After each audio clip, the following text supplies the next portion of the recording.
Tsani minal arkan, yang kedua daripada rukun-rukun, ayyakula, bahwa dia membaca Allahu Akbar fil qiyam, pada saat berdiri. Ini yang biasa disebut dengan takbiratul ihram. Rukun kedua dalam salat adalah takbiratul ihram. Takbiratul ihram. Kenapa disebut takbiratul ihram? Sebelum kita lanjut, takbir itu bacaan bukan gerakan. Jadi yang menjadi rukun adalah mengucapkan Allahu Akbar. Itu rukun. Adapun tangan yang mengangkat ini hukumnya sunnah. Jadi kalau ada orang sholat, tangannya lagi di bawah, Allahu Akbar, sah nggak? Sah. Tapi kalau ada orang sholat, dia angkat tangan tapi nggak takbir, sah nggak? Nggak sah. Karena yang namanya rukun takbiratul ihram itu bacaan, bukan gerakan. Nah, takbiratul ihram kenapa disebut takbiratul ihram? Takbir itu artinya ucapan Allahu Akbar. Ihram itu artinya mengharamkan. Kenapa disebut takbir yang mengharamkan? Karena takbiratul ihram mengharamkan perkara-perkara yang sebelumnya halal. Makanya disebut takbiratul ihram. Sebelum takbiratul ihram boleh ngomong nggak? Boleh ngobrol nggak? Boleh. Stawu suhufakum, istaqimu wa'tadilu, saf rapat lurus. Itu yang belakang maju ke depan, boleh, nggak ada masalah. Nah, tapi ketika sudah Allahu Akbar, boleh nggak ngomong kayak tadi? Nggak boleh, haram. Maka dia mengharamkan ngobrol. Sebelum takbiratul ihram boleh nggak makan minum? Boleh. Nah, dia harus minum dulu. Nah, begitu takbiratul ihram Allahu Akbar, boleh nggak lagi makan minum? Nggak boleh, haram. Sebelum takbiratul ihram bebas nggak kita bergerak? Bebas, putar sana, putar sini, langkah sana, langkah sini. Tapi begitu sudah takbiratul ihram Allahu Akbar, boleh bergerak bebas. Gerak dibatasi. Jangan gerak 3 kali berturut-turut. Jangan berpaling dari kiblat. Maka cocoklah dia disebut sebagai takbiratul ihram. Dalam sholat itu ada 3 takbir. Dalam sholat ada 3 takbir. Nah, takbir dalam sholat.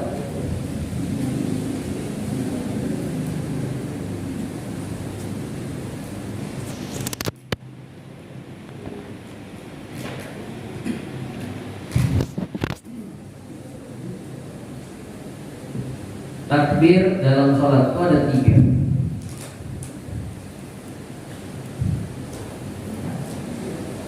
Yang pertama namanya tadi takbiratul ihram.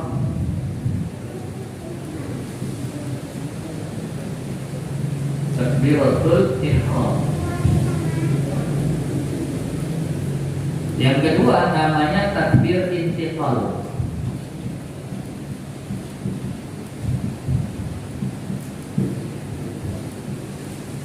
Yang ketiga namanya takbir ziyadah.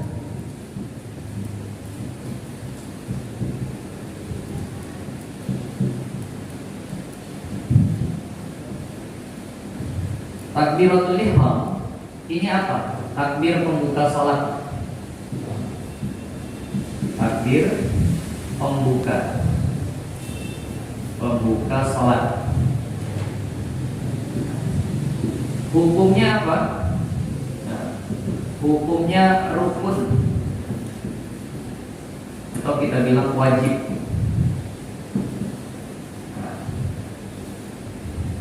Kalau takbir intiqal ini apa? Takbir intiqal ini takbir perpindahan. Takbir perpindahan gerakan sholat.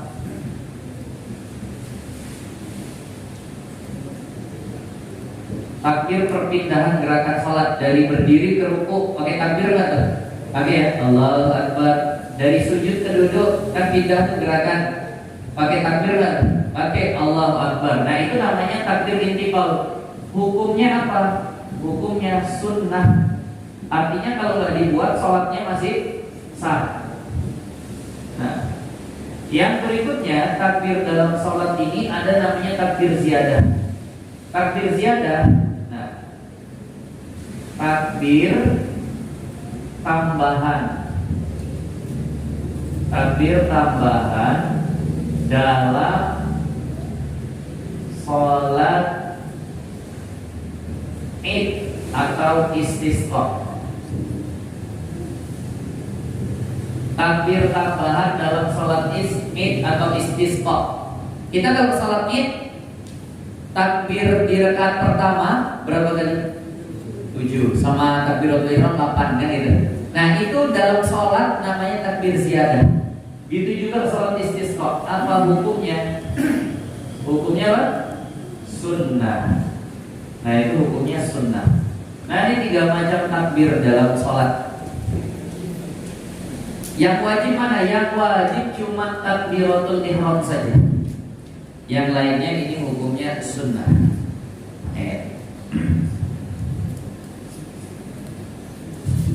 Nah, ada beda antara tausiyah dengan taklim ya.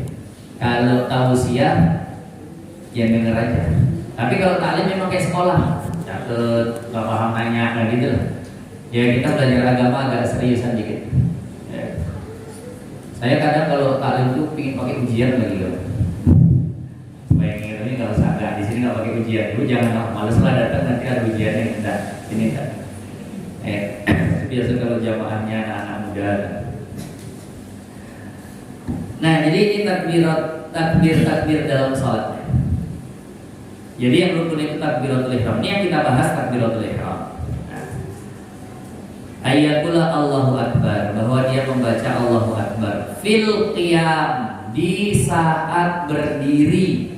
Maka syarat takbiratul ihram itu harus dilakukan saat berdiri. Kalau sholat fardu, kalau dia sholatnya sambil berdiri, ya takbiratul ihramnya harus berdiri. Kalau dia memang lagi uzur, sholatnya duduk, takbiratul ihramnya harus sambil duduk. Maksudnya begini, jangan sampai dia bergerak berdiri sambil takbir. Nah itu nggak boleh. Misal gini kan, habis sholat atau mau sholat subuh, lagi duduk, habis itu udah adzan adalah sholat subuh, sambil bangkit berdiri gini, dia langsung takbir tuh, Allahu Akbar. Itu nggak boleh. Harus dari A sampai Ro, Allah sampai Hu Akbar sampai Ro-nya itu semuanya harus dilakukan dalam posisi berdiri. Jangan sambil proses berdiri, itu nggak boleh.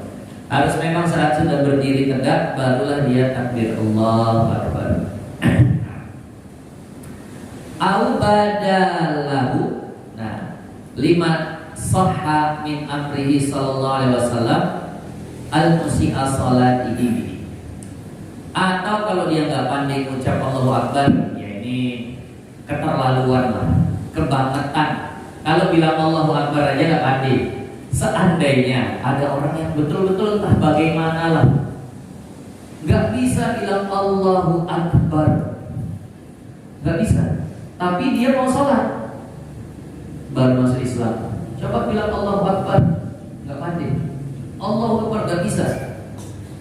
Maka boleh dia ganti dengan terjemahannya. Allah Maha Besar bisa. Nah, itu boleh diganti bagi yang tidak mampu. Tapi kalau yang bisa ya buat. Tapi ya ini jarang kejadian. Mohon maaf. Orang kafir aja kadang kalau terkejut udah Allahu Akbar sekarang. Karena lingkungannya itu udah muslim kan gitu. Nah, yang orang muslim terkejutnya copot, yang orang kafir Allahu Akbar. Kalah.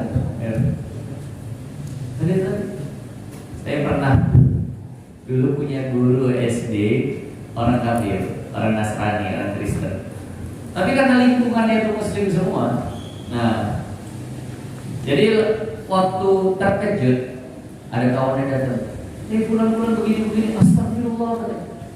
Padahal dia Kristen tapi astagfirullah. Nah, yang Islam aja lupa minta ampun sama Allah. Nah, artinya apa?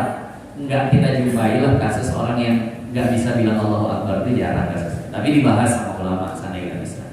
Apa dalil takbiratul ihram ini wajib? Hadis tentang bagaimana Rasulullah meluruskan sholat orang yang rusak. Istilahnya hadis musii bi sholat. Nah, musik itu artinya orang yang rusak sholatnya. Udah sering kita sampaikan, datang orang ke masjid, sholat di hadapan baginda Nabi, begitu dekat ke Nabi kata Nabi, "Sholli fa innaka lam tusolli." Sholat lagi, belum sholat tadi. Buat lagi, datang lagi, "Sholli fa innaka lam tusolli." Sholat lagi, belum tadi itu orangnya sampai gitu. Udah 2 kali sholat sama terus. Sholat sekali lagi. Habis selesai sholat datang lagi ke Nabi kata Nabi, "Sholli fa innaka lam tusolli." Orangnya nyerah, "Ya Rasulullah." Nah, demi Allah. Ma uhsinu bi ghairiha atau bi ghairihi. Aku enggak pandai selain ini ya Rasulullah. Fa'alimni, ajarilah Rasulullah. Masa udah 3 kali sholat enggak lulus-lulus? Maka diajarkan Nabi. Nah, ketika Nabi mengajarkan, di situ Rasulullah katakan, "Idza kunta ila shalah fakabbir." Kalau kau mau sholat maka bertakbirlah. Ada di situ dalilnya. Wajibnya takbiratul ihram. Wal hikmatu fil istiftahi bihi istihwarul musalli 'azamati min man tahayya li khidmatihi wal wuquf baina yadayhi. Apa hikmah kenapa pakai takbiratul ihram? Untuk menghadirkan Allah di saat orang sholat. Nah, supaya kita ingat Allahu Akbar, Allah Maha Besar. Yang lain kecil, minggir dulu yang lain. Dunia kecil, keluarga kecil, kerjaan kecil, harta kecil, masalah-masalah kecil. Jadi yang besar saat itu Allah. Memang pada saat kita sholat, kita bawa Allah. Arti bawa itu kita hadirkan Allah. Yang lain kalau bisa jangan hadir dulu. Kita kan sering lagi sholat itu bawa masalah. Kita sering lagi sholat itu bawa masalah. Nah, Allahu Akbar tapi sepanjang sholat masih ngedumel. Kok dia tadi ngomong begitu ya? Padahal mulutnya Bismillahirrahmanirrahim, Alhamdulillahirabbil alamin. Nah, kok sampai hati dia nyakiti hatiku begitu? Akhirnya masalah dia lebih besar daripada Allah. Maka ini untuk ngingetin yang lainnya kecil. Jangan diingat-ingat dalam sholat. Yang diingat dalam sholat Allah dulu. Itu hikmahnya. Nah, wal wuquf baina yadayhi liyamtali'a haibatan fayakhsha, supaya penuh hatinya terhadap keagungan Allah sehingga dia bisa khusyuk. Wa yadhuru qalbuhu wa taskunu jawarihuhu, dan dia itu hadir hatinya dan tenang jawarihnya, tenang anggota tubuhnya. Ketika dibilang Allahu Akbar, saat itu kita akan sedang merasa benar-benar diperhatikan Allah sholatnya, sehingga sholat itu gak main-main, bacaannya betul-betul, gerakannya juga betul-betul. Ada orang yang kalau sholat itu badannya bergerak saja, itu bisa batal. Nah, kalaupun nggak sampai batal, minimal kurang bagus. Nah, ya kalau 3 kali berturut-turut batal. Jangan banyak gerak ya dalam sholat. Jangan sampai 3 kali berturut-turut. Kan luar biasa kalau lagi sholat itu bisa ngancing baju, itu kan luar biasa. Allahu Akbar, Bismillahirrahmanirrahim. Ngancing baju dengan diri, betuli sarung. Itu kan luar biasa begitu sampai bisa bergerak begitu. Kenapa? Enggak merasa dilihat Allah. Ini sebagai perumpamaan. Seandainya saat itu ada yang datang kemudian Bang Yurdi, nah kami pingin ngelihat Bang Yurdi sholat. Nanti mohon maaf ketika Bang Yurdi jadi imam, kami pasang kamera. Izin Bang Yurdi ya. Bang Yurdi bilang iya. Apa-apa untuk dokumentasi saja. Nah, tapi Bang Yurdi yang jadi imam ya, pasang kamera. Kira-kira sholat Bang Yurdi gimana?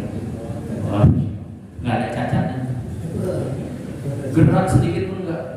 Kepala nunduk, bacaan pun yang paling bagus. Depan kamera, depan Allah gimana? Saya gitu. yang gitu ya. Nah itu Allahu Akbar untuk menghadirkan kameranya Allah saat itu sedang melihat kita. Nah tapi kita kan gak begitu sama Allah. Ini lemahnya kita. Kalau Allah yang melihat kayaknya gak begitu penting. Tapi kalau masuk kamera, Masya Allah, pentingnya luar biasa. Semua begitu. Nah itu yang maling-maling kereta lebih takut sama CCTV daripada basarnya Allah, penglihatan Allah. Lebih takut sama CCTV. Ini ada nggak nih CCTV ini? Nah, padahal Allah Subhanahu Wa Taala selalu ada. Allah bima ta'maluna khabir. Sesungguhnya Allah dengan apa yang kalian lakukan itu Maha mengetahui. Ayasabu alam yarahu ahad. Apa dia sangka tidak ada yang melihatnya? Ada Allah yang melihat. Nah, jadi ketika Allahu Akbar, kita langsung merasa Allah lihat. Wa yatabayyanu bi faraghi dukhuluhu fi shalah bi awalihi. Dan supaya terbedakan, supaya ada gerbang masuknya ke dalam salat. Kalau langsung bismillahirrahmanirrahim kayaknya kurang pas. Ada pemisah betul. Nah, itulah takbiratul ihram, pemisah antara luar salat dengan dalam salat. Jadi takbiratul ihram itu ada gerbangnya salat. Nah, itu hikmahnya. Nah, wa afhama kalamul musannif annahu la yakfi Allahu kabir au a'zam au ajal wala rahmanu akbar wala akbarullah. Nah, dari lafaz yang disebutkan oleh musannif dari Imam di dalam kitab Muqaddimah Hadramiyahnya itu dikatakan bahwasannya yang harus disebut itu Allahu Akbar. Jadi nggak boleh kalimat lain. Allahu A'zam nggak boleh. Allah Azza wa Jalla nggak boleh. Ya kan sama-sama pujian nggak? Tetap harus takbir Allahu Akbar. Kalau Allahnya diganti gimana? Kan banyak Asmaul Husna. Nah, dari yang 100 itu masa Allah terus ganti Ar-Rahmanu Akbar. Ya kan nama Allah juga Ar-Rahman. Boleh nggak? Nggak boleh. Harus tetap Allahu Akbar. Nah, wala yadurru taqallulu yasirin. Nah, taqallala yasiru wasfillahi ta'ala. Dan tidak masalah kalau terpisah sedikit dengan sifat Allah Ta'ala. Tapi bukan yang paling baik. Tetap yang paling baik Allahu Akbar. Seandainya dia takbirnya itu contohnya Allah Azza wa Jalla Akbar, masih sah. Tapi bukan yang paling baik. Yang paling baik adalah Allahu Akbar. Intinya ada Allah, ada Akbar. Kalau mau dipisah dengan yang lain itu sah, tapi pemisahnya harus sedikit. Tapi itu bukan yang paling baik. Kenapa? Libaqa'i nazmi wal makna. Nah, karena masih bisalah dikatakan maknanya sama. Bikhilafi, berbeda kalau terlalu panjang. Allahu la ilaha illa huwa akbar. Nah, itu nggak boleh. Kepanjangan pemisahnya. Fala yakfi. Wa kharaja bil wasfi ghairuhu. Nah, kahwa ziyadatun waw. Nah, sakinah atau mutaharrikah. Tapi kalau ditambah hurufnya itu nanti gak sah. Wallahu akbar gak boleh. Nah, wallahu akbar itu gak boleh. Atau terlalu lama pemisahnya. Allah akbar, oh itu udah kelamaan. Itu juga gak sah. Wa yutarjimul ajizu bi ayyi lughatin sya'a. Bagi yang enggak bisa bertakbir mengucap Allahu Akbar, boleh dia terjemahin pakai bahasa apapun. Wa yajibu ta'allumuhu walau bisafar, tapi dia wajib, perhatikan ya. Ketika ada bagian salat yang dia tidak bisa lakukan, maka di sini dikatakan wa yajibu, dan dia wajib ta'allumuhu, mempelajari lafaz takbir tadi. Walau bisafar, walaupun harus melakukan perjalanan jauh. Misal, kok di bagian Al-Fatihah kayaknya belum bisa nih. Di bagian Al-Fatihah kayaknya belum bisa. Huruf masih bertukar, huruf masih belum betul. Nah, Alhamdulillahi Rabbil Alamin. Gak tahu bedakan ain dengan hamzah. Ar-Rahmanir Rahim. H besar dengan H kecil nggak bisa bedain. Gimana saat itu? Sholat tetap sholat, tapi wajib mempelajari gimana cara yang benar. Nah, untuk Al-Fatihah sama tahiyat akhir, karena itu bacaan wajibnya. Nah, kalau surah-surah lain nggak sampai wajib. Nah, tapi Al-Fatihah wajib. Nah, istri saya sekarang ini masuk lagi kelas tahsin lagi, nggak puas. Padahal sudah. Kalau saya dengar udah sah, udah beres, karena dulu juga udah pernah belajar. Nah, tapi karena merasa kayaknya masih belum puas, ini seminggu sekali ikut kelas tahsin, kelas belajar baca Al-Quran dengan benar lagi huruf-hurufnya. Nah, saya ya senang sekali mau ikut kelas tahsin. Alhamdulillah. Nah, jadi tadi ada yang nggak ngerti cara sujud dengan sempurna, maka wajib dia datang belajar untuk tahu cara sujud yang bagus, yang sah. Walau bisafar, walaupun harus melakukan perjalanan. Makin jauh jalannya, makin besar pahalanya. Biqadril kaddi ta'ti ma'una. Jadi yang ini ngaji sekarang nih, yang paling jauh jalannya itu paling banyak pahalanya. Yang dari Dolok kalah sama saya yang dari Medan masih. Saya yang paling jauh deh. Dari Medan. Nah, cari pahala deh. Nggak cari apa, pasti cari pahala insyaallah. Nah, pahala yang insya Allah saya niatkan untuk almarhum ayah saya, ibu saya yang udah ngajarin saya, ngarahin saya kemari, sama almarhum guru-guru saya. Setiap ada faidah, ada manfaat, ada nilai dari yang saya sampaikan, ngalir ke orang tua saya dan guru-guru saya. Nah, jadi makin jauh jalannya, maka makin banyak pahalanya. Walau bisafar, walaupun dengan perjalanan. Tadi kita balik lagi. Maka tidak sah kalau ditambah-tambah hurufnya, dirubah-rubah hurufnya, jangan dirubah hurufnya. Nah, Allahu Akbar, pakai qaf nggak sah. Atau di sini ditambah alif. Nah, ditambah alif. Nah, Allahu Akbar. Nah, mbaknya kan jadi panjang kalau tambah alif, nggak sah. Ini hati-hati ya. Nah, imam-imam yang kadang ingin ikut nada jadi panjang, mbaknya jangan dipanjangin, itu artinya buruk. Allahu Akbar langsung, jangan Allahu Akbar, nggak sah. Takbiratul ihram macam begitu. Nah, atau a-nya dipanjangin. Allahu Akbar, nggak sah juga. Nah, ini saya ringkas saja yang di sini. Sini banyak permasalahan. Nah, jadi itu tadi nggak boleh. Yang sering. Nah, itu adalah bak yang agak dipanjangi saya. Allahu Akbar, nggak boleh. Allahu Akbar. Nah, yang jelas. Nah, insya Allah udah bisa lah semua bilang Allahu Akbar. Nah, jangan ganti jadi qaf. Allahu Akbar, nggak sah. Jangan dipanjangi baknya, jangan dipanjangi a yang pertama. Allah nggak boleh. Nah, Allahu Akbar. Ada yang memang saya jumpai orang itu bilang Allah itu begitu, Allah. Kalau memang dia belum bisa yang Allah benarnya, udah itu nggak masalah. Tapi maunya jangan jadi imam dulu, jadi makmum saja. Nah, seharusnya. Karena bilang Allah itu bibirnya nggak maju. Saya pernah kenal orang, memang nggak bisa diperbaiki. Udah bilang Allah itu bibirnya kan Allah, bukan dimajuin. Allah. Nah, bibir tuh nggak perlu gerak bilang Allah.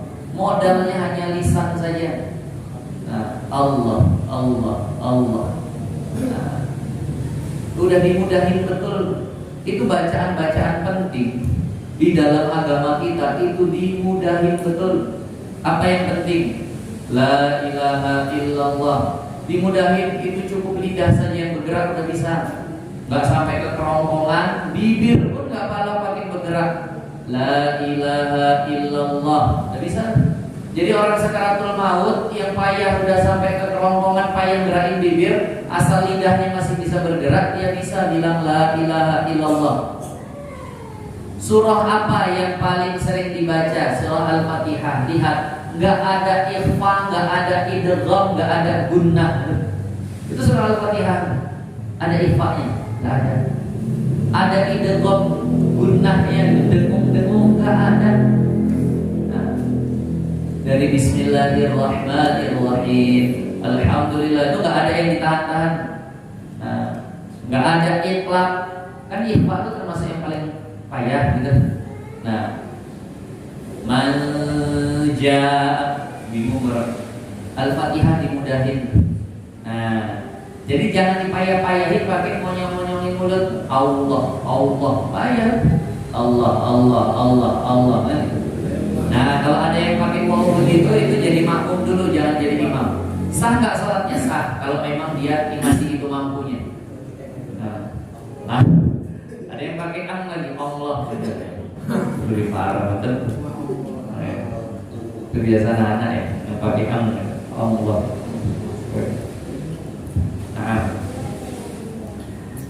Nah, jadi jangan dirubah-rubah. Nah, berikutnya di sini. Nah, di sini bahkan di hasyiahnya dikatakan wa yajibu ta'allumuhu li nafsihi wa tiflihi.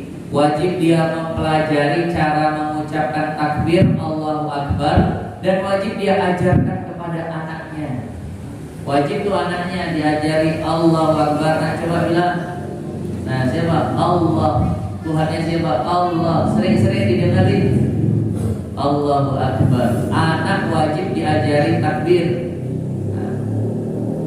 Kemudian walau di safar tadi, walaupun belajarnya harus dengan pergi. Di sini dikatakan bi baladin akhar, ke negeri lain. Wa in ba'uda, walaupun jauh. Nah, walaupun jauh. Itu tadi. Jadi kalau memang di kampung kita tidak ada yang bisa mengajarkan agama, tata cara sholat, tata cara puasa, tata cara wudhu, mandi wajib, di kampung kita nggak kita dapat. Wajib kita pergi jumpain ulama di tempat lain, di kampung lain, di negeri lain. Itu tadi. Jadi kalau misalnya anaknya ingin kita ajari, mak kok kayaknya masa ngaji cuma di Al-Falah sebulan 2 kali, ya Allah. Sholatnya aja sehari 5 kali, ngajinya sebulan 2 kali. Kayaknya anakku ini bakalan lambat ini. Suruh dia pergi mondok kemana? Nah, untuk memperbaiki, mengobati ibadahnya. Nah, orang yang sakit itu, kalau berobatnya berobat jalan sama berobat yang opname, cepetan mana sembuhnya? Cepetan opname. Ini kita ini berobat jalan ya. Kalau opname itu modok ada opname, itu cepat tuh baiknya. Nah, tadi artinya kalau kita ingin anak kita cepat alim, antar dia ke tempat-tempat yang memang seperti itu. Nah, tadi berobat jalan pun jadi ya, daripada nggak berobat. Berobat jalan pun mending lah daripada nggak berobat. Tapi harapannya senantiasalah merasa sakit supaya terus berobat. Nah, ada orang yang nggak terasa sakit padahal udah parah, jadi nggak mau berobat. Nah, itu udah banyak yang seperti itu. Dia ngerasa baik-baik aja, padahal ibadahnya penuh dengan penyakit, sholatnya nggak sah, apalagi hatinya ya. Nah, itu harus diobati. Dan ini yang datang ke sini alhamdulillah masih merasa hatinya ada penyakit, masih merasa ibadahnya pincang. Nah, maka berobat, datang ke majelis ilmu. Walaupun berobat jalan nggak apa-apa.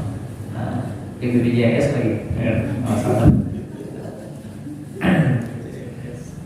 Berarti kan gratis kan, nggak bayar kan? Nah, itu gratis nggak bayar. Alhamdulillah. Nah, Allah kasih berobat itu gratis. BPJS masih ada kan? Masih bayar, itu nggak bayar, masya Allah.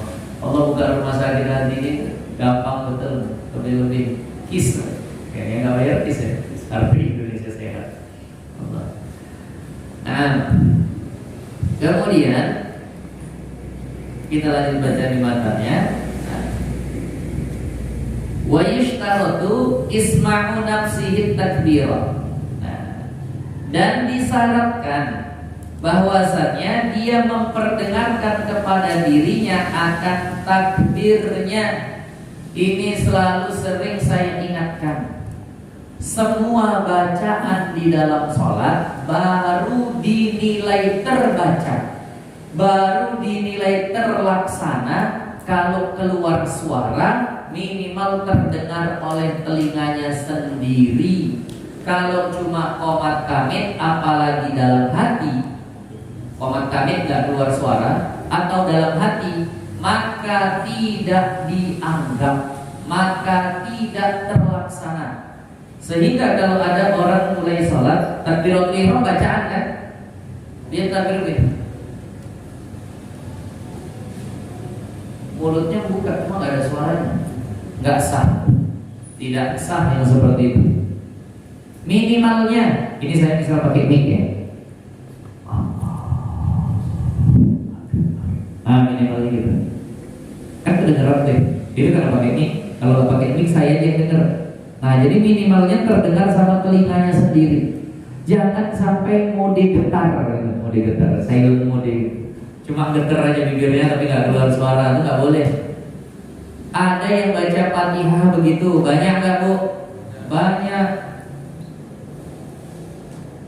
Mulut itu, tapi didengerin, mana suaranya? Nggak sah. Mohon maaf, Fatihahnya tidak terlaksana, sholatnya tidak sah. Minimal.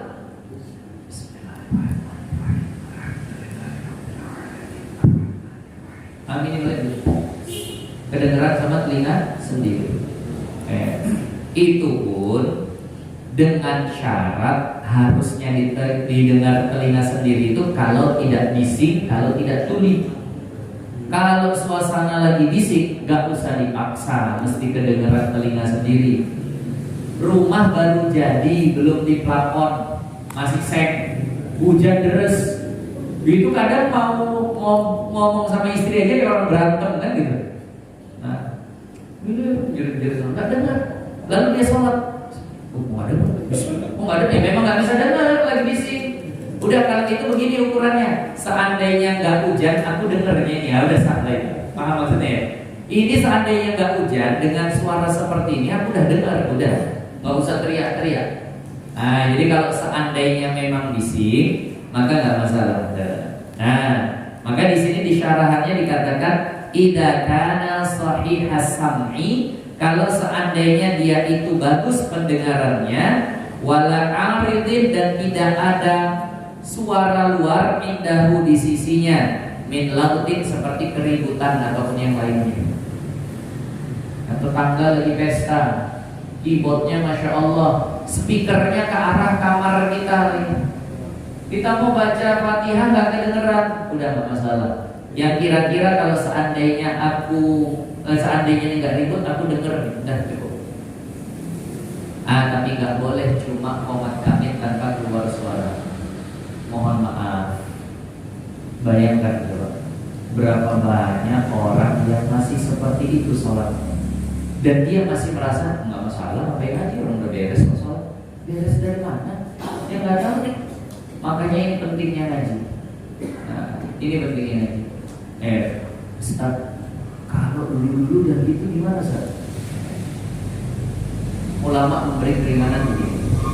Seandainya ada orang awam yang ternyata dia beribadah salah menurut mazhabnya, dia mazhab Syafi'i, tapi benar di mazhab lain, maka udah nggak usah diulang, nggak apa-apa. Tapi kedepannya jangan begitu lagi. 4 mazhab, Hanafi, Maliki, Syafi'i, Hambali. 3 mazhab sepakat harus keluar suara yang terdengar oleh telinga sendiri. Amin. Mazhab mana itu? Hanafi, Syafi'i, Hambali. Ini 3-tiganya mengatakan harus keluar suara yang terdengar oleh telinga sendiri. Tapi mazhab Maliki mengatakan boleh dengan qomat kamit saja, bergerak bibir dan lidah walaupun tidak keluar suara. Kalau yang begitu selama ini udah nggak masalah. Ustaz, saya bergerak pun nggak, saya bacanya dalam hati. Allahu Akbar.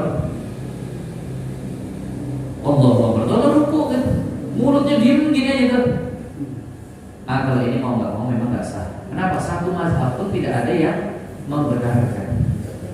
Nah, tapi nanti setelah tahu ke depan ini jangan pakai mazhab Maliki lagi, harus dengar suara. Nah, inilah pentingnya ngaji. Berapa banyak orang yang sholat, tapi sedikit yang ingin tahu benar tentang sholatnya. Syekh Ibn Raslan dan bilang, wa kullu man bi ghairi ilmin ya'malu amaluhu mardudatun la tuqbalu. Setiap orang yang beramal tanpa ilmu, amalnya akan ditolak, tidak akan diterima. Berapa banyak orang sholat tapi nggak tahu ilmu tentang sholat? Berapa banyak orang puasa tapi nggak ngerti ilmu tentang puasa? Berapa banyak orang berkurban tapi nggak tahu ilmu tentang berkurban? Berapa banyak orang menikah tapi nggak paham ilmu tentang menikah? Semuanya nanti ditolak atau di akhirat. Oh, dia udah video, nggak pernah ninggalin sholat kok, sampai sana nggak ada catatan sholatnya. Ya Allah, aku sholat, nggak sah. Nah, bahayanya. Maka beruntung kita yang masih Allah gerakkan ngaji sehingga amal bisa terperbaiki. Inilah rukun yang kedua. Nah, wa kadal qira'ata wa sa'iral arkan. Dan begitulah seluruh bacaan-bacaan yang rukun di dalam sholat harus terdengar. Tahiyatnya, at-tahiyatul harus kedengeran, Fatihah harus kedengeran, sholawat harus kedengeran, bacaan sujud kalau mau dapat amalan sunnahnya harus kedengeran. Maka sekali lagi, yang bisa ngajak orang untuk ngaji, diajak. Kita kasihan sama dia. Nah, ayolah ngaji.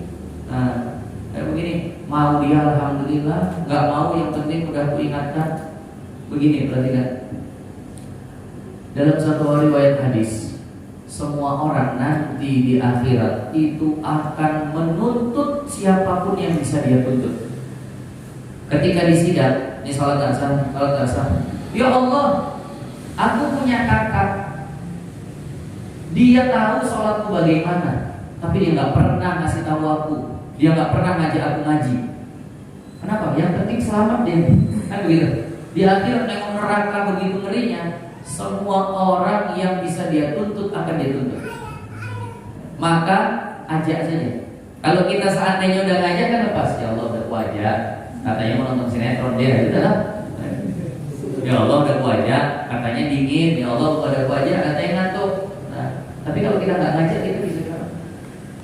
Ya Allah, ya pikir udah nggak ada wajib. Amar ma'ruf nahi mungkar itu wajib, nyuruh yang baik itu wajib. Makanya coba ajak dulu, ajak saja. Dia kok nggak pengen ngaji, entah belum betulnya sholat. Udah lepas. Pokoknya nanti di akhirat udah wajib. Semuanya yang bisa dituntut, bahkan jasa sekecil apapun nanti di akhirat itu akan kita ungkit. Jasa sekecil apapun. Bulan, mau kemana? Ke surga? Lo gak ingat? Aku pernah kasih kau aqua gelas satu. Aqua gelas satu aja itu akan dia ungkit. Tolonglah selamatin aku. Ya Allah, nih aku pernah ngasih dia aqua gelas. Nah, aku minta pahalanya, semua akan diungkit. Kesalahan sekecil apapun juga akan diungkit. Nah, maka setiap orang yang kita pernah berada di sekitarnya, namun kita nggak ajak dia untuk kebaikan, dia akan tuntut kita. Dia akan tuntut kita. Coba ngaji kita. Makanya enak pakai mic. Kepada warga kecamatan, kecamatan nggak dengar. Kepada warga inilah sekitar sini di Masjid Al-Falah ada pengajian. Kalau Bang Yurdi bilang gitu, selamat deh.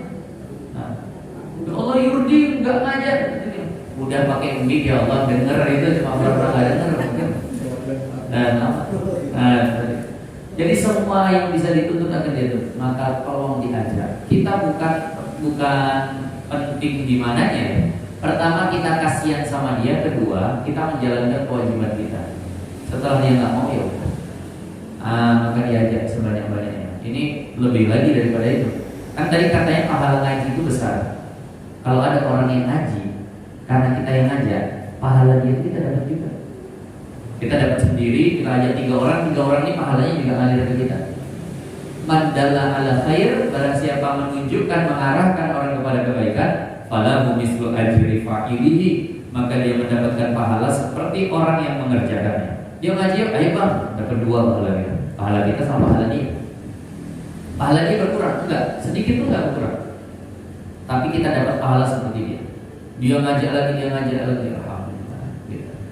Insyaallah ini rukun kedua, akan datang nanti masuk al-thalith, rukun yang ketiga. 2 minggu lagi baru rukun ketiga. Dia mau gimana? Kalau beginilah bisa ngajinya. Saya kalau seandainya bisa datang tiap hari, mau saya datang tiap hari. Mau saya datang tiap hari, tapi nggak bisa. Begitu luasnya tempat yang harus diajari, sana ada, sini ada, situ ada. Kalau seandainya bisa saya datang tiap hari bisa. Tapi itu adalah, ini pun dari bagi-bagi. Ada yang 2 minggu sekali, ada yang seminggu sekali. Maka seandainya lu ingin buat kajian beginilah di kampung, niatannya bagus, kumpulin orang yang satu pemikiran, coba di masjid mana kita buat begini. Cari guru yang bisa ngajar, letak begitu.